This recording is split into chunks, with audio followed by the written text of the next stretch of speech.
kadib soo gudbitaan naadiga kubadda cagta Manchester City ay xalay u soo gudubtay finalka tartanka UEFA Champions League ee lagu qaban doono 10 bishan finalkiisa garoonka Atatürk Stadium ee gudaha wadankaasi Turkiga habeenkii ka horeeyay ay soo gudubtay naadiga Inter Milan waxa qasab ah ayaa la leeyahay sanadan in xiddig kamid ah xiddigaha Argentina kula guuleystay Mundialka dunida oo asna kor u qaado koobka UEFA Champions League taa oo ayadu wax weyn noqonaysa xiddigaha oo kala ah Julian Alvarez iyo sidoo kale Lautaro Martinez ayaa nasiib u yeelan doona midkood inuu ku guuleysto UEFA Champions League iyo sidoo kale koobka Mundialka dunida hal sano gudaheed taa oo ka dhigaysa taariikh aysan xiddiga waaweyn gaarin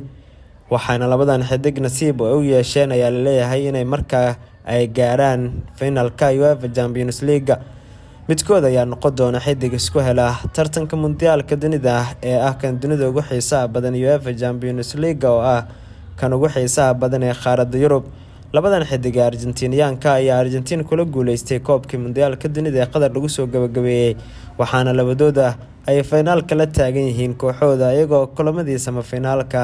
gool soo dhaliyay Lautaro Martinez ayaa goolka AC Milan lugtii labaad isagu dhaliyay halka Julian Alvarez uu kulankii Manchester City xasuuqa ugu geysatay Etihad Stadium Real Madrid oo asagu goolka ugu dambeeyay shabaqa taabsiyay